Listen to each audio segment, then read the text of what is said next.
வணக்கம் நண்பர்களே. சினிமா மொழியில் இப்போ நம்ம என்ன பார்க்க போகிறோம்னு பார்த்தீங்கன்னா, இந்த ஆண்டு தமிழர் திருநாளாம் தைப்பொங்கலையொட்டி 7 திரைப்படங்கள் வெளியாவதாக அறிவிக்கப்பட்டிருக்கு.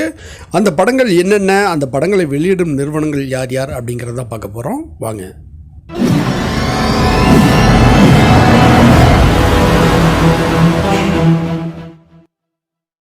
இந்த ஆண்டு தமிழர் திருநாளாம் தைப்பொங்கலையொட்டி 7 திரைப்படங்கள் வெளியாவதாக அறிவிக்கப்பட்டிருக்கு.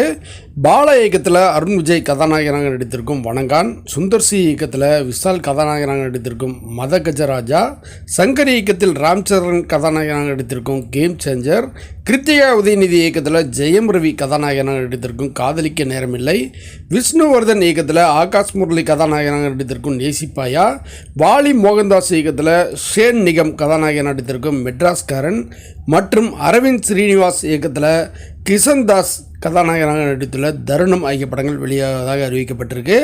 இந்த 7 படங்களில் 6 படங்களை தமிழ்நாடு திரையரங்க வெளியீட்டை ரெட் ஜெயின் நிறுவனம் செய்து, கேம் சேஞ்சர் தமிழ்நாடு திரையரங்கு வெளியீட்டு உரிமையை ராக்போர்ட் நிறுவனம் பெற்றிருக்கு.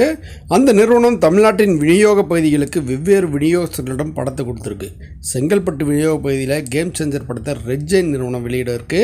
நேசிப்பாயா படத்தின் தமிழ்நாடு விநியோக உரிமையை இப்போ ரோமியோ பிக்சர்ஸ் ராகுல் பெற்றிருக்காரு. அதனால் அந்த படத்தின் திரையரங்கு ஒப்பந்தங்கள் ரெட் ஜெயின் நிறுவனம் மூலமே நடக்குது அப்படின்னு சொல்லப்படுது. காதலிக்க நேரமில்லை படத்தை தயாரித்திருப்பது ரெட் ஜெயின் நிறுவனம் அப்படிங்கிறதால அதையும் அந்த நிறுவனமே வெளியிடும் என்பது வெளிப்பட, கடைசி நேரத்தில் பொங்கல் வெளியீட்டில் இணைந்த மத கஜராஜா படத்தின் திரையரங்க வெளியீட்டையும் ரெட் ஜெயின் நிறுவனமே மேற்கொள்ள இருக்குது அப்படின்னும், அந்த நிறுவனத்தின் பெயர் போடாமலேயே வெளியிடுவாங்க அப்படின்னு சொல்லப்படுது.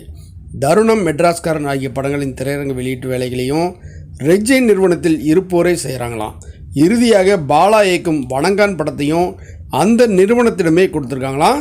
இப்படி எல்லா படங்களும் ரெட் ஜெயின் நிறுவனத்தை நோக்கியே போக காரணம் என்ன அப்படின்னு பார்த்தோம்னா, திரையரங்கு உரிமையாளர்கள் ரெட் ஜெயின் வெளியிடும் படங்களுக்கே முன்னுரிமை கொடுக்குறாங்க அப்படிங்கிறதால அனைவரும் அவர்களிடமே போகிறாங்க அப்படின்னும், அவர்களிடம் போய்விட்டால் எல்லா படங்களுக்கும் சரி விகிதத்தில் திரையரங்குகள் கிடைத்துவிடும் என்பதுமே காரணம் அப்படிங்கிறாங்க. அதோடு இந்த முறை ஜனவரி 10ஆம் தேதி வணங்கான், கேம் சேஞ்சர் ஆகிய படங்களும், 12ஆம் தேதி மதகஜராஜா படமும், 14ஆம் தேதி காதலிக்க நேரமில்லை மற்றும் நேசிப்பாய படங்கள் வருது. ஒரே நிறுவனம் எல்லா படங்களையும் வெளியிடுகிறது அப்படிங்கிறதால 10ஆம் தேதி எல்லா திரையரங்குகளிலும் படத்தை வெளியிட்டு விட்டு 12ஆம் தேதி ஒரு படம் வரும்போது அவற்றில் சிலவற்றை மாற்றி கொடுப்பது, அடுத்து 14ஆம் தேதி படங்கள் வெளியாகும் போது ஓடுகிற படங்கள் பொறுத்து திரையரங்கில் மாற்றி அமைப்பது போன்ற விஷயங்கள் செய்ய வசதியாக இருக்கும், யாருக்கும் எந்த தொந்தரவும் இருக்காது என்று சொல்கிறாங்க.